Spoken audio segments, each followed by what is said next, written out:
Suppose we want to do this exercise. We write the expression in terms of the first power of the cosine. The cosine of x squared to the fourth power is the expression at hand. In mathematics, understanding is more important than memorizing, so try to understand as much as you can. When I say understand, I mean convince yourself that a mathematical fact is true. So here's an example of what I mean. Your teacher has probably told you that the cosine of a plus b is equal to cosine a cosine b minus sine a sine b, and probably just said, just memorize that. I proved that to myself. It took a lot of work, but I enjoy math more now that I've proved that to myself. At your level of math, it's probably going to be hard to prove this to yourself, but at least try. And, if you can't, just keep it on the back burner as something that you'll maybe be able to prove to yourself when you get more advanced. All right, so we have the cosine of a plus b equals the cosine of a times the cosine of b minus the sine of a times the sine of b.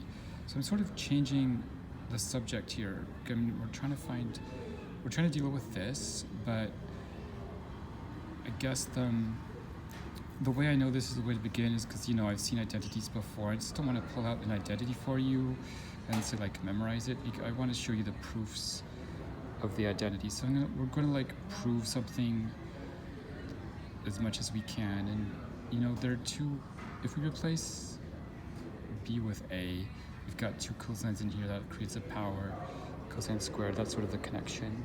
Let's go ahead and plug in a for b. So we get the cosine of a plus a is equal to the cosine squared of a minus the sine squared of a. Notice that I'm using printer paper to do math, because if you use paper with lines on it, lines are for writing an essay in English. They're not really for math, because the lines get in the way of mathematical notation. Like this minus sign. If you wrote that minus sign and it happened to be on one of the lines, you would lose it. So using paper with rules on it or lines on it can just make you make mistakes. Notice also that in higher math, an equation sometimes has to go over more than one line. I guess it's not optimal, but to save paper I do it. So this equation, just continues over to here. All right, so the cosine of 2a, a plus a is 2a, is equal to cosine squared a minus, now sine squared of a is equal to 1 minus cosine squared of a. I'm using the Pythagorean identity here that sine squared a plus cosine squared a equals 1, and you should prove that to yourself. Maybe stop the video and convince yourself that sine squared a plus cosine squared a equals 1 if you haven't seen or done a proof of that already. Alright, so cosine 2a is equal to cosine squared a minus 1 plus cosine squared a. We just distributed this minus sign through the parentheses. Notice that I'm enjoying myself. Bob Ross had a painting show. He really enjoyed painting. I really enjoy math and science, so try to enjoy math and science. Notice I'm also writing a lot of English. I think when you do math and science, you should combine the mathematical language with the English language, and that makes it fun. Alright, so where were we? So we need to show this. So the cosine of 2a is equal to 2 cosine squared a. I'm grouping like terms, minus 1.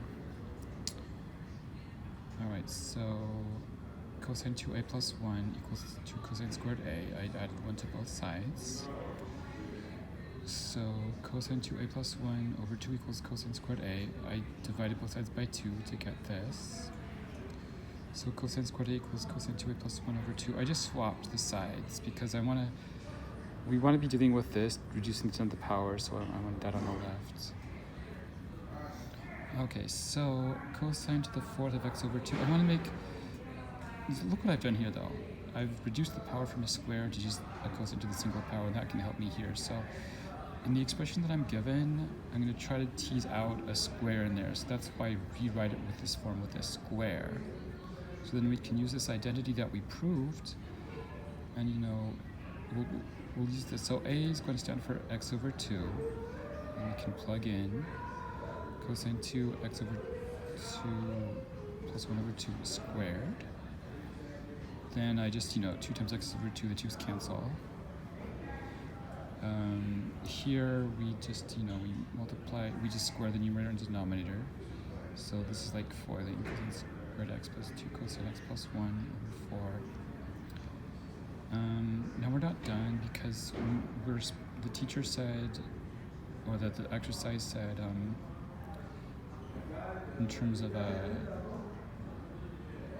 first power, we're not at the first power yet. So let's just zoom in.